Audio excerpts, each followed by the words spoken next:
ಸ್ನೇಹಿತರೆ ನಮಸ್ಕಾರ.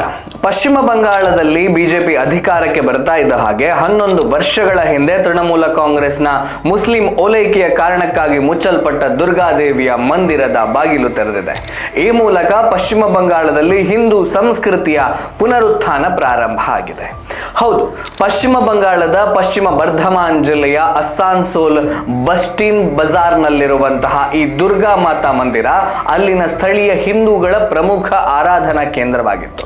ಬದಲಾದ ಜನಸಂಖ್ಯೆಯ ಕಾರಣದಿಂದಾಗಿ ಆ ಪ್ರದೇಶ ನಿಧಾನವಾಗಿ ಮುಸ್ಲಿಂ ಬಾಹುಳ್ಯದ ಪ್ರದೇಶವಾಗಿ ಮಾರ್ಪಟ್ಟಿತ್ತು. ಪ್ರತಿನಿತ್ಯ ಮಂದಿರದಿಂದ ಕೇಳಿ ಬರ್ತಾ ಇದ್ದಂತಹ ಗಂಟೆ ಜಾಗಟೆಗಳ ನಿನಾದ ಅವರಿಗೆ ಆಗಿ ಬರಲಿಲ್ಲ. ಹೀಗಾಗಿ ಮಂದಿರವನ್ನ ಮುಚ್ಚಲು ಬಹಳ ಪ್ರಯತ್ನ ಪಟ್ಟರು. ಆದರೆ ಆ ಮಂದಿರವನ್ನ ನಿರ್ವಹಣೆ ಮಾಡ್ತಾ ಇದ್ದಂತಹ ಟ್ರಸ್ಟ್ ಮಂದಿರವನ್ನ ಮುಚ್ಚಲು ಸುತಾರಾಮ್ ಒಪ್ಪಲಿಲ್ಲ.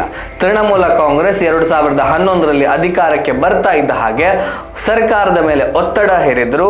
ಸರ್ಕಾರ ದಿನನಿತ್ಯದ ಪೂಜೆಯನ್ನ ನಿರ್ಬಂಧಿಸಿ ಕೇವಲ 2 ಬಾರಿ ದುರ್ಗಾ ಪೂಜೆ ಮತ್ತು ಲಕ್ಷ್ಮೀ ಪೂಜೆಯ ಸಂದರ್ಭದಲ್ಲಿ ಮಾತ್ರ ತೆರೆಯುವಂತೆ ಆದೇಶವನ್ನ ಮಾಡಿದರು. ಈ ಆದೇಶದ ವಿರುದ್ಧ ಟ್ರಸ್ಟ್ ಕೋರ್ಟಿಗೆ ಹೋಯಿತು. ಕೋರ್ಟ್ ದೇವಸ್ಥಾನದಲ್ಲಿ ಪ್ರತಿನಿತ್ಯ ಪೂಜೆ ಮಾಡುವುದು ಹಿಂದೂಗಳ ಧಾರ್ಮಿಕ ಹಕ್ಕು, ಪ್ರತಿನಿತ್ಯ ದೇವಸ್ಥಾನವನ್ನ ತೆರೆದು ಪೂಜೆ ಮಾಡಬೇಕು ಅಂತ ಆದೇಶವನ್ನ ನೀಡಿತು. ಆದರೆ ಅದಕ್ಕೆ ಬೇಕಾದ ಭದ್ರತೆಯನ್ನು ಒದಗಿಸುವಂತೆ ಸರ್ಕಾರಕ್ಕೆ ಹೇಳಿತ್ತು. ಆದರೆ ಮಮತಾ ಬ್ಯಾನರ್ಜಿ ಸರ್ಕಾರ ಓಲೈಕೆಯ ಕಾರಣಕ್ಕಾಗಿ ಈ ಮಂದಿರವನ್ನ ಪ್ರತಿನಿತ್ಯ ತೆರೆಯಲು ಅವಕಾಶವನ್ನೇ ನೀಡಲಿಲ್ಲ.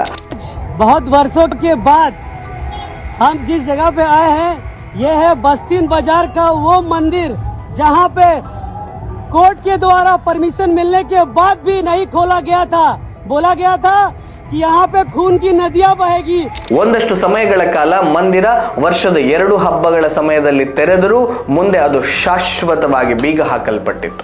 ಈ ಬಾರಿಯ ಚುನಾವಣೆಯಲ್ಲಿ ಬಿಜೆಪಿ ಪಶ್ಚಿಮ ಬರ್ಧಮಾನ್ ಜಿಲ್ಲೆಯಲ್ಲಿ ಗೆದ್ದರೆ 11 ವರ್ಷಗಳ ಹಿಂದೆ ಸರ್ಕಾರವೇ ಮುಚ್ಚಿದ್ದ ದುರ್ಗಾ ಮಾತಾ ಮಂದಿರದ ಬಾಗಿಲನ್ನ ಮತ್ತೆ ತೆರೀತೇವೆ ಅಂತ ಜನರಿಗೆ ಭರವಸೆಯನ್ನ ಕೊಟ್ಟರು.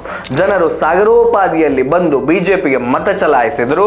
ಪಶ್ಚಿಮ ಬರ್ಧಮಾನ್ ಜಿಲ್ಲೆಯ ಎಲ್ಲ 9ಕ್ಕೆ 9 ವಿಧಾನಸಭಾ ಕ್ಷೇತ್ರಗಳನ್ನ ಬಿಜೆಪಿ ಕ್ಲೀನ್ ಸ್ವೀಪ್ ಮಾಡಿತ್ತು. ಯಾವಾಗ ಅಸ್ಸಾನ್ಸೋಲ್ ಉತ್ತರ ಮತ್ತು ದಕ್ಷಿಣ 2 ಕ್ಷೇತ್ರಗಳಲ್ಲಿ ಬಿಜೆಪಿ ವಿಜಯಿ ಅಂತ ಘೋಷಣೆ ಆಯಿತೋ, ಅಸ್ಸಾನ್ಸೋಲ್ ಉತ್ತರ ವಿಧಾನಸಭಾ ಕ್ಷೇತ್ರದ ಶಾಸಕ ಕೃಷ್ಣಯ್ಯ ಮುಖರ್ಜಿ ನೇರವಾಗಿ ಬಂದು 11 ವರ್ಷಗಳ ಹಿಂದೆ ಬಾಗಿಲು ಮುಚ್ಚಿದ್ದಂತಹ ದುರ್ಗಾ ಮಾತೆಯ ಮಂದಿರವನ್ನ ಮತ್ತೆ ತೆರೆದರು. ಘಂಟಾನಾದಗಳು ಮೊಳಗಿದ್ವು. ಅಲ್ಲಿನ ಜನತೆ ದುರ್ಗಾ ಮಾತೆಯನ್ನ ನೋಡಿ ಆನಂದ ಭಾಷ್ಪವನ್ನ ಸುರಿಸಿದರು.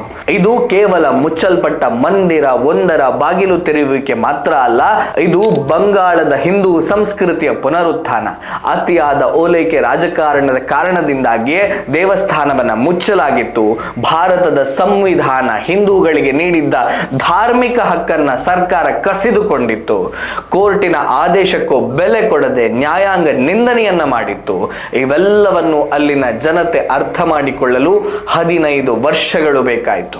ರಾಷ್ಟ್ರದ ಪರ, ಧರ್ಮದ ಪರ ಚಿಂತನೆ ನಡೆಸುವಂತಹ ಸರ್ಕಾರವೊಂದು ಯಾಕೆ ಅಧಿಕಾರಕ್ಕೆ ಬರಬೇಕು ಅನ್ನೋದಕ್ಕೆ ಅಸ್ಸಾನ್ಸೋಲ್ನ ದುರ್ಗಾ ಮಾತಾ ಮಂದಿರವೇ ಅತ್ಯದ್ಭುತವಾದಂತಹ ಉದಾಹರಣೆ.